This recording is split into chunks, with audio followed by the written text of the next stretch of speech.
www.offthecorner.net. You're watching the Fact Project here on the DJ Tiger channel. And the Fact Project, of course, is the show where we try to convey some facts and some information to members of our community.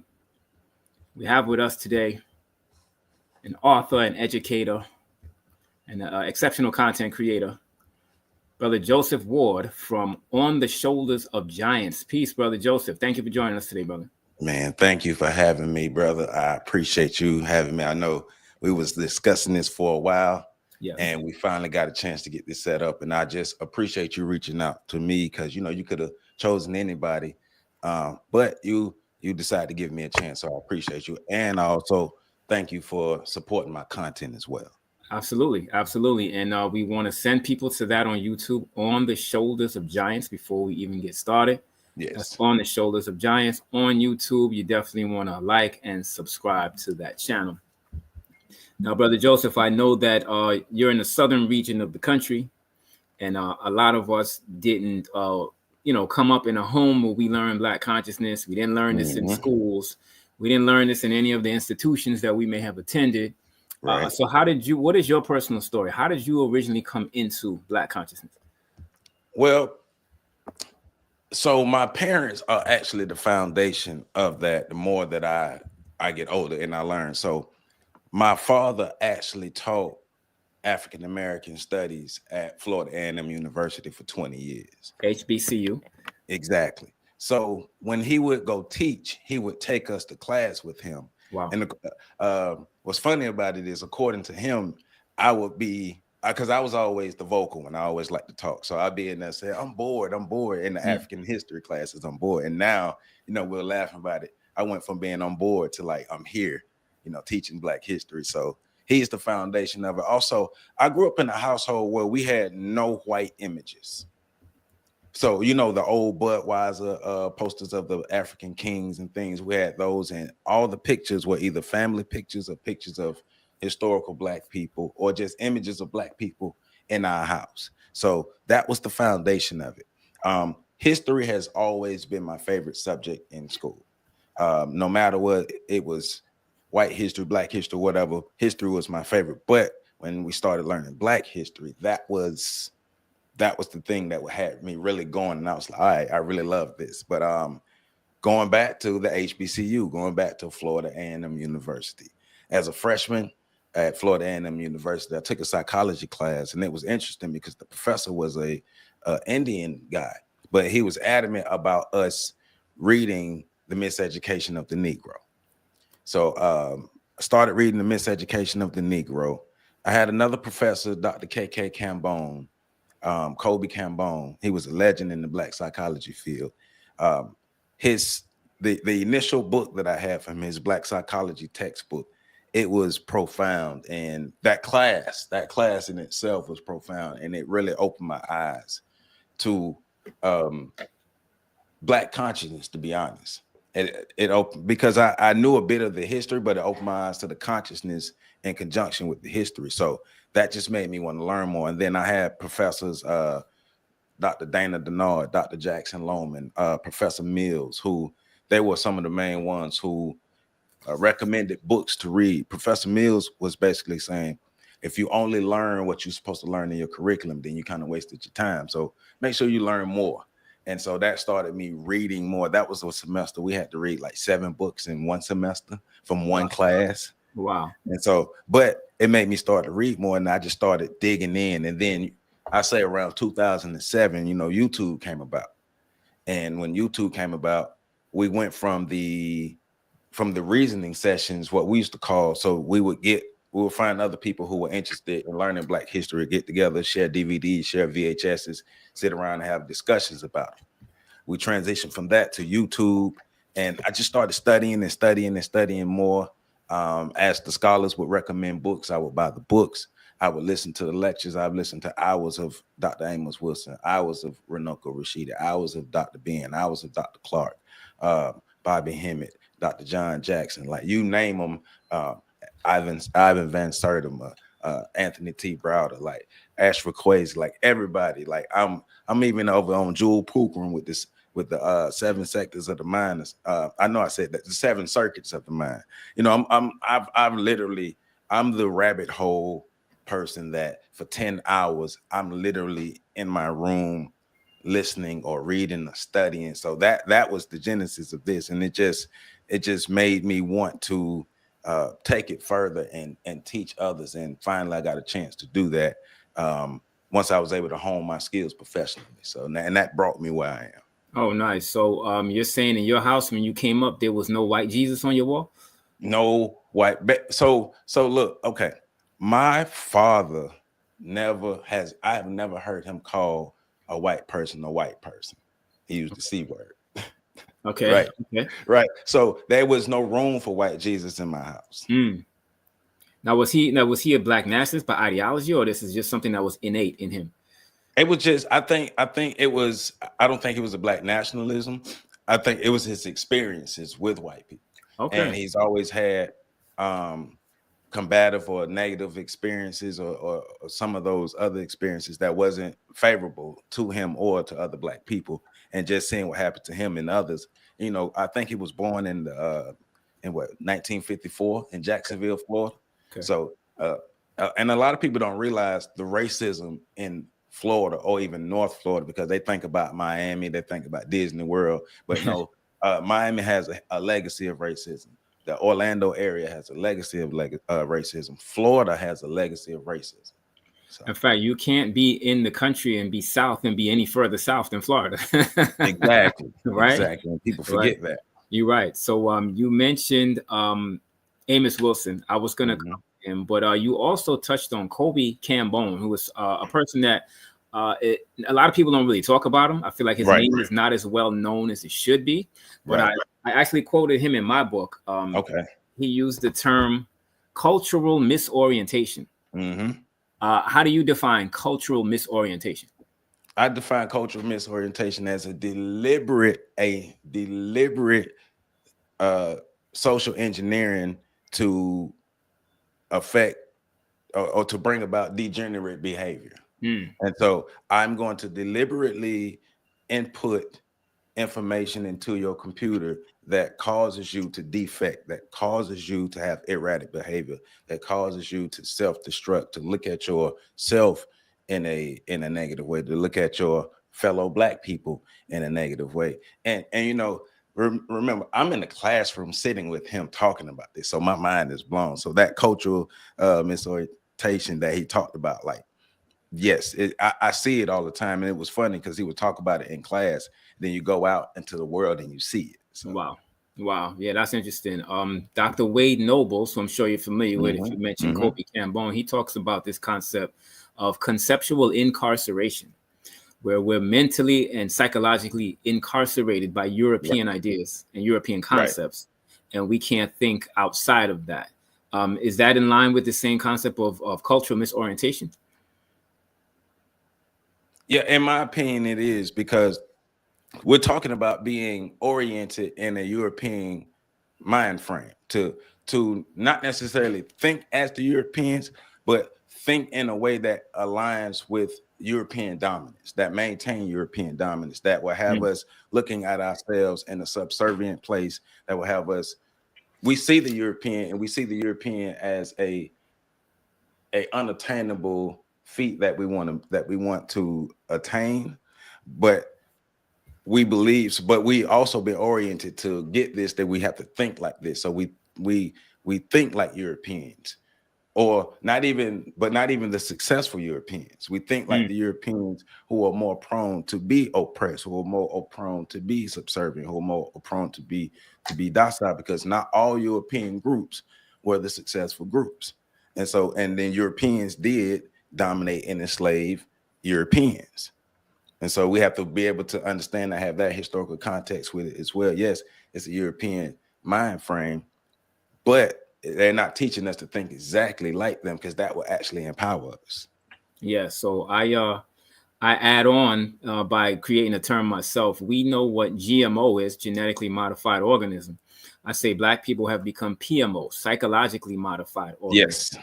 Yes. And the use of the word modified alludes to the idea that there was some intentionality in the modification. So if I could add on, that's what I would say. Now today's talk is collectivism better than individualism? We want to talk about that, but before we get into that, I want to talk about on the shoulders of giants and some of the topics that you discussed, especially on Breakdown Friday. Okay. You had a subject, a community in Louisiana that wanted to resegregate. Tell that story. Give people the background in case they've never heard that, just so they're up to speed. So, and forgive me because I keep forgetting the name of the community, the name of the Louisiana community, but it's in Baton Rouge. So it's a rich white suburb in Baton Rouge. So basically, years ago, this suburb tried to create their own school district because they felt like the Baton Rouge school district was inferior for their children, and their children wanted to get the most out of it. The black kids, the poor, uneducated black kids are weighing down their brilliant white kids. And so they pushed to have their own school district created. That was shot down. So they went back to the drawing. They literally went back to the drawing boards. I'm talking like think tanks and everything, and putting resources together to succeed and create their own district, their own suburb away from Baton Rouge, where they have their own resources, where they are a completely different district, completely different city, county, all those different things. They want to be totally separate. Literally, they want to separate themselves from the black people in Baton Rouge. And so the problem with that for the black people in Baton Rouge is they have the majority of the resources. And so if they go, they take a lot of the resources away from Baton Rouge, and the people in Baton Rouge pretty much have to start from the beginning, but they don't really know how to do that. And so they've been fighting to block that move for that district to be able to succeed from Baton Rouge. They've been trying to block that, but they haven't been as successful because the white community have gotten some gains. Now, the overall, like one of the points of that conversation was black people have always talked about us being able to have our own in our own space. And black people have also talked about being able to have a couple states in the South that'll be just for black people. Now, the premise of that, or the idea of that, is we have these spaces with resources. And that was one of the main factors in this move away from Baton Rouge, was you're taking away resources. So this community who would have the bare bones to be self-sufficient idealistically, well, the bones have been taken away. So you just have the ideas of self-sufficiency without the actual bones or even the foundation to build upon to be able to be self-sufficient, because of the way the community was structured over time. Most of the resources came from these wealthy white communities. Now these wealthy white communities are picking up their ball and going home. And the black people you're not even left with the ball. You're left with the field with no grass, no bleachers, just old baseball dirt, and said, start over. Okay. And so what's the current status of that whole situation? So the last I checked in on that, the black community is still fighting to overturn that move from that white community. Now I do have to get some updates, but that's the last that I saw of it. Is they're still in that fight to be able to at least get some resources back from that community. Okay, now what is your opinion on this whole idea of us having our own everything and separating and being able to have that self-sufficient status? I'm for the idea. Like, I'm all for the idea, but I like to look at things from a realistic standpoint, like really sit down and think about it, like going from point A, B, C, D, E, F, G. So what would it actually take for us to have that? Because I believe for a group of people to be competitive, then you have to be self-sufficient. You have to have some way of producing for your own. So but we have to also look at that. We would be looking to create a self-sufficient community behind enemy lines because we're still in America.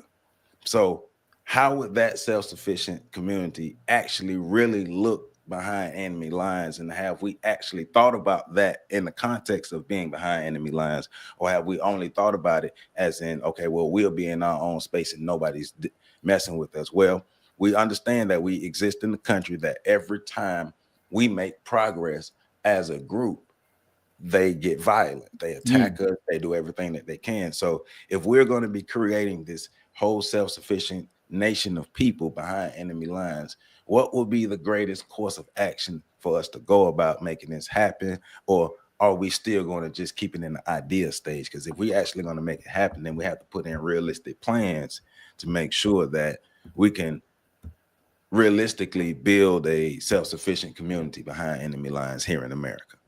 Yeah, you make an excellent point. I say in my book, the 6 jewels of self-sufficiency are food, clothes, shelter, education, medication, and self-defense. If you're behind enemy lines, and you make an excellent point, you have to have the means to defend your self-sufficient control of your food, clothes, shelter, education, medication, and self-defense. That's a lot easier said than done. Right. We saw what happened to the MOVE organization in 1985, trying to establish their measurable degree of self-sufficiency. They got bombed. Black Wall Street many years earlier, they got bombed. And so it seems anytime we make progress, or a win for us is considered a loss for them. So you make an excellent point. So I think that gets us to today's topic. Is collectivism better than individualism? And this is a spinoff of a title that you posted recently on the Shoulders of Giants. We value blackness for individualism. What was the intent? Like, I mean, it's Dr. Barbara Sizemore, but what was your reason for posting that video with that title? Well, Dr. Barbara Sizemore, I've listened to that lecture for years, and she makes great points. I don't like to beat around the bush when it comes to our oppression and our liberation. In my opinion, I don't think beating around the bush gets us anywhere. And Dr. Barbara Sizemore in that lecture is getting to the point. These are things that we need to improve on. These are things that we failed on. These are things that we've overlooked. So this rugged individualism is what I like to call it. This ideas of rugged individualism. It goes back to what Dr. Amos Wilson would say, that individual power comes from group power. And so think about it like this.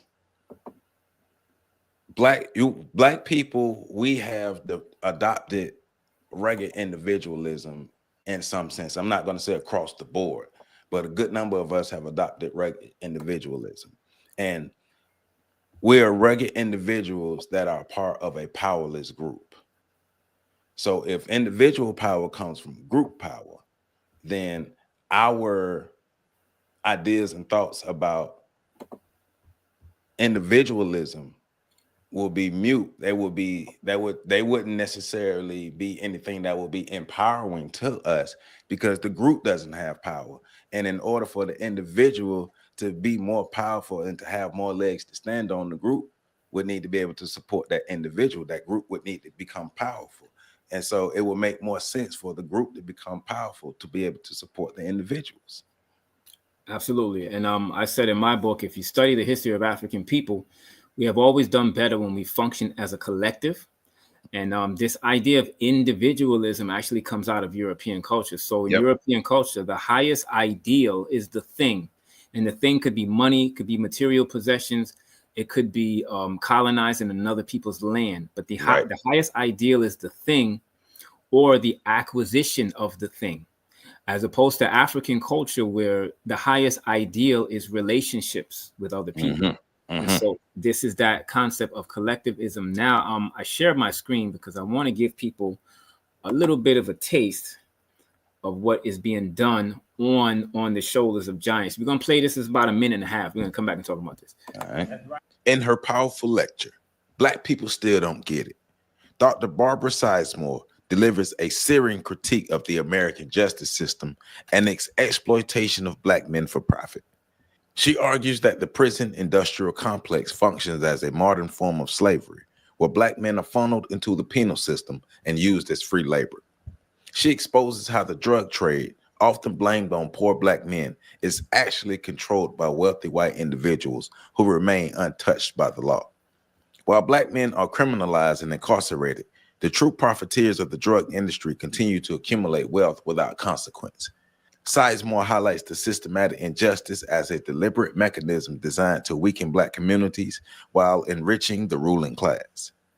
Beyond the justice system, Dr. Sizemore critiques black people for failing to control the economic activity within their own communities. She calls attention to the presence of non-black business owners who profit from selling goods in black neighborhoods, while black entrepreneurs remain marginalized. She argues that black people must take ownership of their economic destiny by building and supporting their own businesses. According to Sizemore, true empowerment comes from self-sufficiency and the ability to dictate what is sold, consumed, and valued within black communities. She urges black people to reject the destructive patterns that have become normalized and to reimagine a culture rooted in self-determination rather than dependency. Okay, I'm going to stop right there. Excellent piece on the great Dr. Barbara Sizemore. I feel like that's a name that should be mentioned more in addition to Kobe Cambone, but a concept that she speaks to in that very lecture that you're talking about, obviously we can't play the whole thing, is this concept of group loyalty. I think in order for us to have that self-sufficient status and function as a collective, we have to have that group loyalty. A lot of us are still stuck on this idea of individualism and I'm trying to get mine and so forth. What can you tell us about your perspective on this idea of group loyalty? Well, Chancellor Williams talks about it in Destruction of Black Civilization. He goes through 6,000 years. He literally goes through 6,000 years from the beginning of the first dynasty in Egypt to modern times in the United States. And each time he talks about different empires, different kingdoms, how they rose and how they fell. They rose through collectivism and they fell through individualism. So more specifically, they had an African code of conduct. And when they adhered to the African code of conduct, they were strong and they were powerful. When they strayed away from the African code of conduct and start to do more individual things, the empires fail. And nothing has changed for black people in the world since the uniting of the first dynasty in Egypt and our relations with foreigners. Nothing has changed. When we abide by a code of conduct as a collective, we are powerful. We are able to better defend ourselves. We're able to better produce for ourselves. We're able to better survive, or even matter of fact, we go past survival. We're into thriving and driving forward, creating for our own, and other people have to respect us. And because we operate as a unit with a code of conduct, then we're a better group of people. We're better able to protect ourselves. We're better able to educate ourselves, to pour into ourselves, and we're not dictated by another group's programming. Like, we have to really understand, like, when you are an oppressed group, other people literally dictate how you think. And so that collectivism allows us to dictate our own thoughts, our own beliefs, and our own patterns of behavior, patterns that better suit us. Yeah, the great Neely Fuller Jr. always talked about a code of conduct for us as a group. And I'm not going to go through all 10, but there's 10 basic stops. He said this is codified anti-racist behavior. He says stop name calling, stop cursing, stop gossiping, stop being discourteous, stop stealing and robbing, stop fighting, stop killing, stop bickering with each other, etc. So I think if any group of people is to be a success, not only do they have to have loyalty to the group, but that code of conduct that you mentioned is absolutely imperative. Now, I learned from the great Professor James Small, as well as Neely Fuller Jr., when you use words, it's necessary to always to define those words so that we're clear on what we're talking about. Collectivism is defined as a political economic theory advocating collective control, especially over production and distribution, is also the emphasis on collective rather than individual action or identity. And I think this concept of identity is very important. Mm-hmm. And I think it's something that our enemy uses against us, because now you have, black separatist groups that are saying somehow we're not African, we're American descendants of slavery, or we're foundational Black Americans, and we're not with those people from the Caribbean or from Africa. What are your thoughts on some of these Black separatist groups and the fact that they're trying to break away from collectivism and kind of do a spin of individualism in their own way? Well, I just simply ask, is it working for them? Like, has it ever worked for us, and is it working for you? Now, I do understand that, say Black Americans, I do understand that Black Americans as a group, we have to get our stuff together to be a greater link in the chain of Black collectivism. I do understand that. But at the same time, that chain of Black collectivism still has to happen. And I believe in order for Black people around the globe to really have any real progress or freedom or liberation, then we're going to have to work together. And we're scattered for a reason. And we're constantly told or taught to fight against each other, or we're constantly told that we're better than this group, or that group is better than that group. I understand. I'm for nationalism, but I'm also for the diasporic collectivism as well. Okay. Once again, I think every link in the chain needs to be strong, but there has to be a chain as well. It can't just be a single link out just laying on the ground, because now you're vulnerable and you're not as powerful as you think you are. And Black people around the world are a target of white supremacy. So we have to understand that we're being told to not like each other. We're being fed this fake diaspora war, and we're being fed this fake gender war for a reason. And we have to understand that. Now, I'm glad you said that, because that's now bringing me to my next point. If I could add on to what you're saying, and this is another expression I feel needs to be used among Black people more often as an analysis, so we can begin to understand exactly what's going on. The expression is astroturfing. Are you familiar with that expression? I mean, apart from what they play grass on, and with the fake grass that they play soccer on, are you familiar with that term? I've heard it before, but it's been a while. Okay, so astroturfing is the deceptive practice of hiding the sponsors of an orchestrated message. I'm pausing there because I need that to sink in. Astroturfing is the deceptive practice of hiding the sponsors of an orchestrated message or organization, ADOS, FBA, orchestrated by a hidden hand, right? To make it appear as though it originates from and is supported by unsolicited grassroots participants. So astroturf is from the top down. Grassroots grows from the bottom up, right? Astroturf is from the top down. So those at the top create these astroturf movements because it controls opposition, right? They're controlling the message, and it's creating division among people. What is your take on that idea of astroturfing? Is that what we're seeing with some of these Black separatist groups? Yes, I do think so. I think that we are seeing astroturfing with some of these groups. I'm not going to say a great deal of these groups or whatever, but I do think some of these groups are creating division within the diaspora. I mean, I see the videos. I watch YouTube more than I watch regular TV, and I scroll through TikTok, and I'll see the videos of either somebody from the United States, Black America, or somewhere else who claims to be for the whole of Africa, but their rhetoric is very divisive.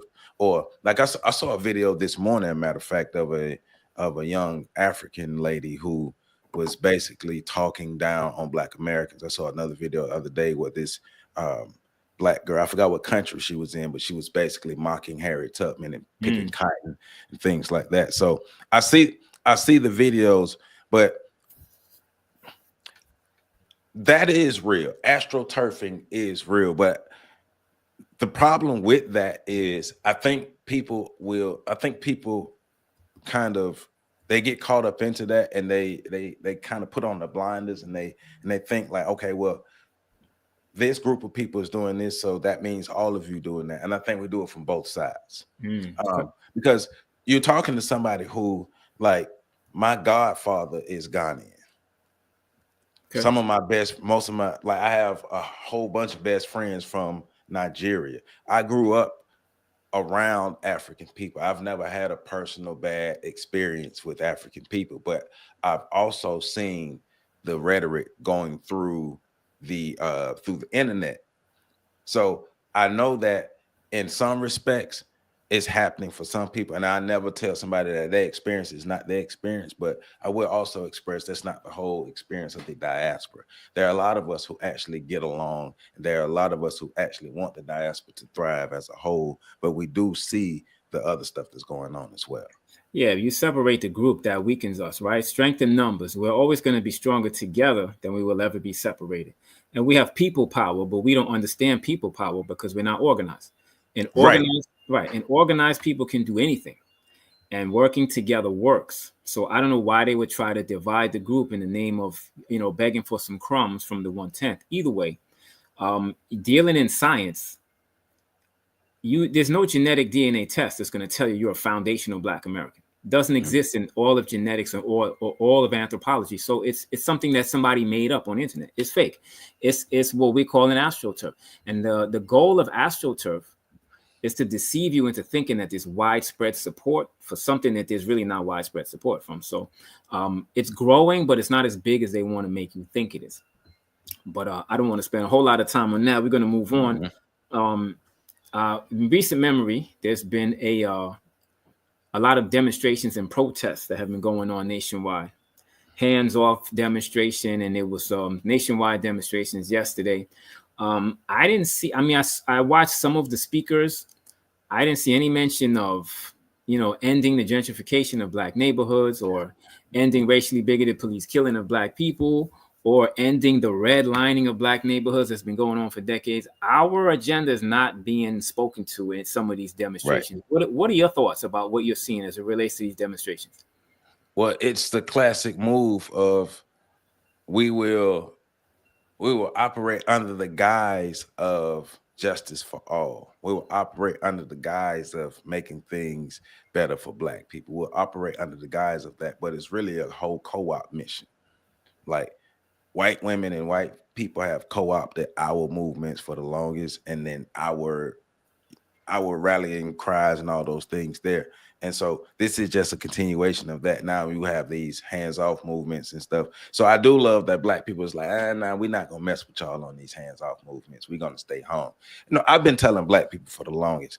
Right now, marching and protesting ain't doing nothing but helping us, get our steps in. Just it's exercise at this point, because there's no real follow-up. If you have no real follow-up, what's the point of marching and protesting? Now, marching and protesting is a tool that can be used, but it can't be the only tools you have. So I don't have a problem with Black people staying away from these other movements that's going on now. I know the boycotting Costco and all these other things that Al Sharpton and all these other people got going on. I'm side-eyeing these things too, because I mean, in the name of DEI, where they're encouraging people to boycott these businesses in the name of DEI. I don't have a problem with Black people not spending money with white businesses, but don't pee on me and tell me it's raining, right? So first of all, when we look at, because everybody has admitted that DEI did not benefit Black people the most. White women were the greatest benefactors of DEI. Black women were not high on the list, and Black men were not even on the list. That's right. So we're not marching for something that was benefiting for us. You're marching for your people that you've been marching for, that been paying you and all these different things for the longest. And you just, once again, using Black people, co-opting Black people, using this Black energy, in my opinion, using this Black energy to help fight for something that the people who've been lying in your pockets for the longest. Because I mean, look if we talk about Al Sharpton and all these people, Reverend Jamal Bryant and all these people who have the trees don't bear fruit, and if the fruit is on there, it's rotten. Okay, so just to give the latest, I don't know if you heard, but Target is also a part of a boycott, nationwide boycott. A lot of people started to boycott Target. You mentioned Jamal Bryant. Target has since reached out to Al Sharpton, and Al Sharpton has reached out to Jamal Bryant, and they're supposed to be meeting with Target. I think that might culminate into everybody go back and shop at Target. Now, my thing is, and I agree with what you said because you did a whole video on this. If I'm first of all, I'm a black nationalist. I would never tell you to boycott a white-owned business in favor of supporting another white-owned business. That's counterproductive. Right. And so you played the video of Al Sharpton walking around Costco, and black people went in there buying hamburger meat and raw chicken, right? Yeah. As if that's an achievement, right? As if you did something. Now, all this is around DEI. I call it DIE because DIE spells die, right? And we don't want to die. We want black life. Life is liberation, independence, freedom, and empowerment, right? Shout out to brother Shamari out there in Philly. So the whole conversation around DEI, it doesn't really impact us in a beneficial way anyway. And so if you look at, I believe it was Title IX of the Civil Rights Act, they put a provision in there that includes women. And so white women slid in the back door and started to get a lot of these benefits that were supposed to be going to us. So what is your opinion on this idea that now Target is now calling Al Sharpton as if he's the president of black people to broker a deal with him? What is your opinion on that? Well, like you just said, to broker a deal with him. Right. Because if I was Target, I would have just waited it out, because it's not like black people not gonna go back to Target anyway. Black people have a short memory. We've done this before. Like, this is not new. That's why it's important for us to read and study our history. This is not new. Black people are just repeating things we've done in the past. It's a matter of time before black people go back to Target. All Al Sharpton is doing is speeding up the process for black people to go back to Target with a deal that benefits him. And he gets some money under the table too in all these deals that are going on. A lot of people may or may not know that. So we don't want to leave that out of the equation. Right. You mentioned the idea of reading and our own culture and so forth and so on. You did a video recently on this concept of homeschooling. Why did you do a video on homeschooling? Well, I have a good number of friends here. I live in Tallahassee, Florida, so people don't know. Tallahassee, Florida is a college town. It's where Florida A&M University and Florida State University. And it's also where Dead Prez comes from. But continue. Yes. Dead Prez, T-Pain, George Clinton, all of them, right? Ray Charles up the street, right? Wow. So I've just, for like the last 3 years, I've been having conversations with a lot of my friends that have homeschooled their children. And it's been a constant theme. My child is ahead. My child is ahead. My child is ahead. My child is ahead. My child is ahead. My child is ahead. And so for hearing this for 3 years, I'm like, what's happening in the homeschools that's not happening in the public schools? And then I recalled, and I've told this many times, but I recall and I said, and I'm not ashamed of it, my brother has an academic advantage over me because he was able to go to an African-centered co-op school, which was like a homeschool setting. And he spent 2 years there, and they taught him amazing concepts and ways to figure out math problems, and they really educated him. But unfortunately, the school closed down before I came out of preschool. So he was able to go to that school, then go to elementary school, and he was ahead. He always excelled academically, and I was a regular student. But thinking about that experience, and then constantly having these conversations with a lot of my friends who, like one now, his 16-year-old son is about to graduate college, and he spent time being homeschooled. So that made me want to have that conversation about homeschool. Also, my shout out to my Breakdown Friday co-host, Professor Carl Tone Jones and Patrick Irvin, right? So Patrick has been a co-founder of a homeschool for the past 8 years as well. So I wanted to get his thoughts, but overall, I want to have an honest conversation about, are homeschools viable? Should we choose homeschools more? But if we want to choose homeschools, what does that realistically look like? And then having that conversation, we realized that homeschool is something that is very, very, very, very, very viable, but everybody can't do it.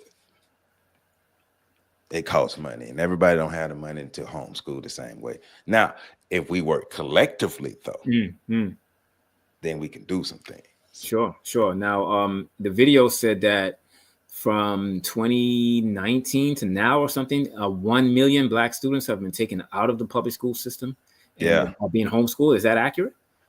From the information that I've come across, I'm not gonna say take that all the way to the bank, but from that information that I've come across for that video, that's what I found, that around that number of students have basically been taken out. And across, but also across, what I did find doing some research for that is it's not just the Black community. Like the education, the Department of Education, the whole education system is under attack, and Americans, period, would rather teach their children at home than put them in the school systems. Yeah. That's a lot of people are waking up to that. You mentioned the Breakdown Friday crew, Patrick Irving and Professor Carlton Jones. I want to give them a shout out. When I hear them speak, I'm like, man, I got to level up in my delivery and the way I speak, because those brothers bring it. I believe it was one of the two, it might have been Brother Pat, that said that a lot of Black parents are basically putting their children in public school because they want the school to raise their children. It's a way to warehouse the children. What are your thoughts on that? No, he's correct. So once again, I want people to understand when Patrick is talking. So Patrick is not a person who exaggerates a lot or lies.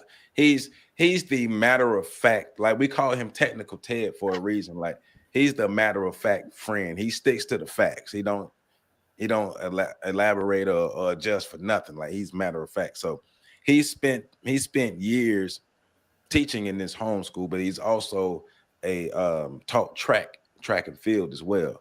And so he spent numerous years with young children, teaching them in these academic settings or even these athletic settings. And I've spent, for the last 15 years, I've spent at least 1 week out of the week in some kind of academic setting around children. Same thing for Professor Carlton Jones. He taught at a community college for a while, but he also spent a lot of time in this community. He had a Saturday school on his front porch for a while. Wow. So we've all spent time working with young kids, and what we found that there are a number of parents who our programs are their getaways. I don't have to work. I don't have to mess with these kids no more. You all teach my child. Right. You give my child the lessons that they need. And when I come and pick them up, I expect them to do what you told them to do with no reinforcement from me. And it's sad. I've had to stop mentoring some young men because their parents were not involved and their parents were treating me like I was the babysitter. And like this one situation I had, the young lady had a live-in boyfriend. Wow. So I'm like, why do you need a mentor if you have a live-in boyfriend? But come to find out, I was the escapes of her and her boyfriend can go drink and smoke and all these different things here, right?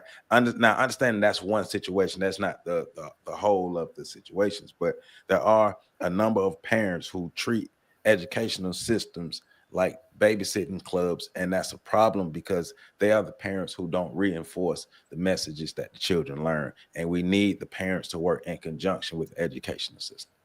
Absolutely. What about the independent African-centered brick and mortar school? Is that a model that could work?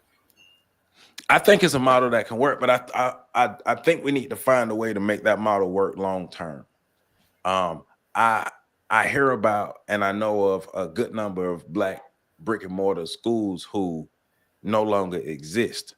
You ride by and you see the buildings, but the schools no longer exist. And let's say the school existed for maybe 15 years, but we still need these schools. So I'm all for those schools, but how do we find a better business model that can allow these schools to exist past maybe a 15, 20-year mark where those schools can go on and on and on and be able to teach generations and generations, because we have preschools that can do that. We have charter schools that can do that. Like the preschool I went to is still operating. I'm 41 years old and that preschool is still operating. So we have to find different business models. And okay. And I'm going to say this, the conscious community, the Black conscious community, whatever we call ourselves, we have to be able to be better at business. We're not good at business, and we can tell because the trees don't bear the fruits across the board. Now, I'm not shout out to everybody who is and who've been using great business models, been making things work for themselves. But for a large part, we can see that we've produced more rhetoric than actual tangible results because of a lack of understanding and execution of good business. Yeah, that's a good, excellent point. The last 15 minutes we have left, I do want to talk about your book. But well, how many books do you have? 4 so far. Okay, so books plural. But before we get to the books, if you have an African-centered brick and mortar school and the children are going getting an African-centered education in the school, they go back home where they have the cable television, they have the YouTube, they have social media. Isn't what's taught in the brick and mortar going to get undone at home when they get home and they get back to these devices and they can stare into a screen? Yes, if you treat it like a public school. Okay. So I've actually, and it's not a whole brick and mortar, so this is the beginning stages, but I have a Black History Saturday school right now. So 2 Saturdays out the month we meet, and the parents are involved. So some of the parents actually stay doing the lessons, but I'm constantly emailing the parents. I'm constantly communicating with the parents. This is our lessons. That I need the kids to bring this back. I need you to work with them on this. Can you help them with the research in this? And then I have conversations with the parents. Now, understand, once it grows, I would need a staff in place to be able to help facilitate that. But in my school, because I'm glad we're having this conversation, because on the shoulders of giants will have a full-blown brick and mortar and an online presence of a Black history school. That is the future of On the Shoulders of Giants. Wow. And in my school, if your child is going to be in my school, then you're going to be in my school as well. You're going to have responsibilities, and if you don't have your responsibilities, you will punish your child. That's right. That's real talk. I like that. So we look forward to that. Keep us posted. We got to bring you back to talk more about that. But 4 books. Give us the title of some of those books. So On the Shoulders of Giants is the head title. There's Volume 1 is North America, On the Shoulders of Giants, North America. Volume 1, Volume 2 is Central America, Volume 3 is South America, Volume 4 is the Caribbean. Basically, the whole premise of all the books, and the complete series is going to be like a 9-10 book series, and I'm almost halfway through. So the premise is kind of building off of what J.A. Rogers and Runoko Rashidi was doing, showing the African presence globally. So Volume 1 it displays 10 sung and unsung, more so unsung heroes in in the United States and North America that we mostly haven't learned about. Volume 2 does the same. Volume 3, Volume 4. I'm finding stories that we may or may not have learned, stories that we may have learned, trying to find more information to go deeper into these stories. But the whole premise of the series is to introduce the readers to new heroes throughout the African diaspora that we don't learn about. Because remember, On the Shoulders of Giants started because young Black girls didn't know who Harriet Tubman was. And so my thing was, there's no way in hell that I'm gonna be alive and young kids not have access to learn who their heroes are. So that's the whole premise of On the Shoulders of Giants. That's why it all started, to tell the stories of the sung and unsung heroes. And so that's what the books are doing. And I'm actually working on Volume 5, which would be Europe, where I can find some of these Black people that did amazing things in and around Europe that we haven't learned about. Because remember, when Black History Month comes around, we only learned about the big 4. So now you have a repository of information. All you gotta do is click a button or open a book to learn about your past. Nice. Now, is the book, the target audience, is it children or is it just Black people, period? It's designed for let's say 3rd grade and up. Oh, nice. Okay, and so Yeah. what has the response been so far? So it's been amazing. So the book, I will say this, not just being transparent. The content in the book is great, but the book works as I work. So when I'm doing what I'm supposed to do, I don't have any problem with people getting copies of the book or buying the book or the book getting out there. And I'm saying that for anybody who is an up and coming author or want to be an author. The book gonna work how you work, right? Mm-hmm. So the content in the book sells itself, but the more I work the book, the more eyes get on it, and the more I talk about it, the more eyes get on it, and more copies are sold. So I'm proud of the content in the book, but it has to be matched with the work. Now, we talked about Wade Noble's concept of conceptual incarceration. Have you gotten any pushback from Black people or based on the content in these books? No, well, not the content in the books. No, I Okay. haven't got any more pushback from YouTube videos than anything, but not content in the book because I'm mostly just focusing on the stories of the heroes in the book. Okay. So if anybody does have a pushback, it may be from some kind of, they may disagree with some kind of information, but then you're gonna have to prove that wrong. But other than that, not necessarily saying that we don't need this information. Okay. So what's the website? How can people get those books? Oh, ontheshoulders1.com, the numeral 1, Okay. ontheshoulders1.com is the website. And if you Google On the Shoulders of Giants Joeseph Ward, I know that's a lot, but On the Shoulders of Giants Joeseph Ward, if you Google that, like everything for me will come up. But the website is ontheshoulders1.com, where you can find a lot of my historical videos, all of my books, and everything that we have coming up. ontheshoulders1.com. Mm-hmm. And what about the t-shirts and the hoodies? I see you rocking some gear. So I'm working on it. Black folk, Black people sometimes. So I'm working on basically getting the right business that can print me up some more consistently. Oh, and so understood. I thought I was in a place, because I want to get more shirts and hoodies out to the public. So I thought I was in a place to where I had somebody who's going to print them up for me and get them going. So I'm needing to find. So hopefully you all probably can help me as well. I need a Black owned business that produces the shirts, the hoodies, and things, so I can get them out to the masses, because I want to do drop shipping. So I'm looking for a Black owned business that can handle mass production. Like that. So if anybody knows a Black-owned silkscreen shop that can print t-shirts and hoodies, definitely get at Brother Joeseph Ward. Now, we don't have a lot of time left, but you did do a breakdown Friday, and you spoke about Zanu. What was his name? Frank Zanu? What was his first name? Zanu. Okay, and you were talking about Black nations developing in Africa and in the Caribbean. And the conversation centered around the idea that the system of structural racism, which is based on the myth of white supremacy, will never just stand back and allow us to develop. What can you tell us about that conversation? I agree with that. And that was kind of one of the points I was getting at earlier when I was talking about us being able to build a nation within the nation. Like, that's the whole premise of the point of the system of white supremacy, is to suppress anything that would pose a threat to it.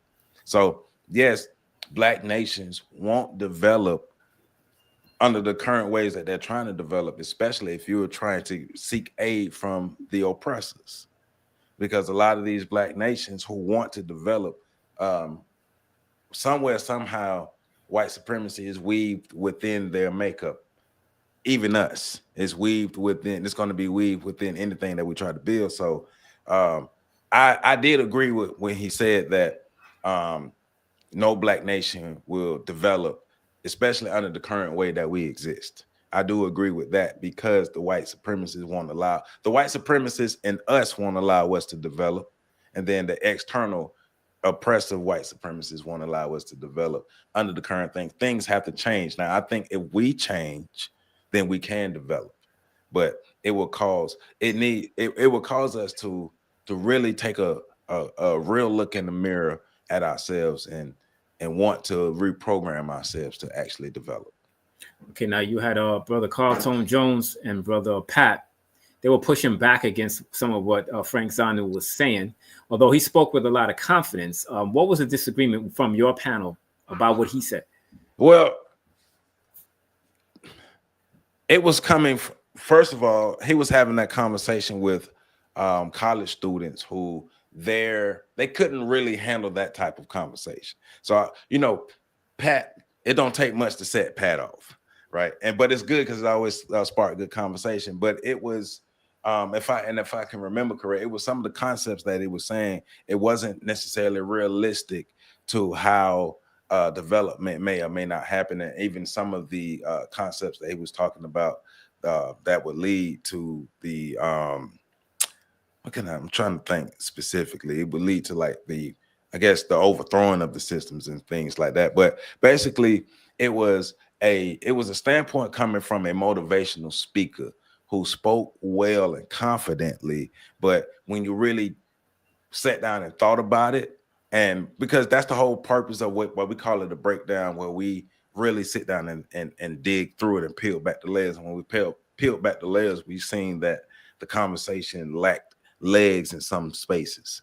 And so in order for it to really get to where it needed to go, maybe he may not have been the best person to have that conversation overall, but he had the conversation because I thought it was a great conversation to have, because I thought he did create a great conversation. But overall, a motivational speaker and two college students having this conversation, and it's just missing some points. But at the same time, they created a great conversation to have. Yeah, I like that video. It's good. And Breakdown Friday. No, it's not Breakdown Friday. Am I saying it right? Breakdown Friday. Yeah. When is that live so that people can watch this? Well, so it's actually not live. Oh, it's not. Okay. So now I create. It premieres every Friday at 1 on my own, the Shoulders of Giants YouTube channel. Right now we're not doing any actual live shows, so we can actually record and get it out with just our schedules. But it premieres every Friday at 1 p.m. on my own Shoulders of Giants channels, and pretty much all of my videos premiere at 1 p.m. on my own the Shoulders of Giants channel every day. Every day. Wow, you posting every day. That's pretty good. So we're gonna send people to On the Shoulders of Giants on YouTube, right? Yes. And On the Shoulders of Giants1.com for the books and the other things. And now is the website, is there a link to the YouTube page from the website? Yes. Okay. You can actually watch a lot of videos, especially the historical videos on my website that are from the YouTube channel. Oh, nice. Okay, so I would send everybody there myself because it's very well put together. Brother Joeseph Ward, as well as the guests that he has on, and very well spoken, is very spot on analysis, and I would definitely send everybody there. Now, you talked about scheduling. I would love to think that I could bring you, Brother Carl Tome Jones, and Brother Pat on at the same time. I don't know if we can orchestrate that, but if we could have a On the Shoulders of Giants /Fact Project meetup online. Go ahead. Well, you give me an idea. We got to have you on the Breakdown Friday. Oh, most definitely. Yeah. We definitely got to get you on one of those Breakdown Fridays. And I'm saying that because Breakdown Friday is sacred ground. We don't just bring everybody on Breakdown Friday, but you and I have been getting to know each other for the last couple of months, and this is a great conversation. And I like your platform. Matter of fact, I was just showing my girl your YouTube channel last night. Nice. And so definitely we got to have you on the Breakdown Friday. So we need to talk more. And I could definitely make that happen to where me, Pat, and PC are on here. Oh, nice. Okay. So yeah, we'll talk about that behind the scenes. I would love to come on and be a part of that. Let's do it. But I want to thank you for coming on, brother. I want to thank you for availing time from your schedule. We finally pulled it off. And yes, I'm going to reach out to you to have you to come back on so we can continue the conversation. Brother Henry, man, you are the greatest, man. I appreciate you. Thank you for reaching out once again. You didn't have to extend your platform to me, but you did. You don't have to support my content, but you do. And I greatly, greatly, greatly appreciate you. Most definitely. So people, On the Shoulders of Giants on YouTube, on theshoulders1.com. Check this brother out. He's doing it big. Brother Joeseph Ward, we're going to talk to you again soon, all right? Yes, sir. You have a great day. All right, brother. Peace. See you later.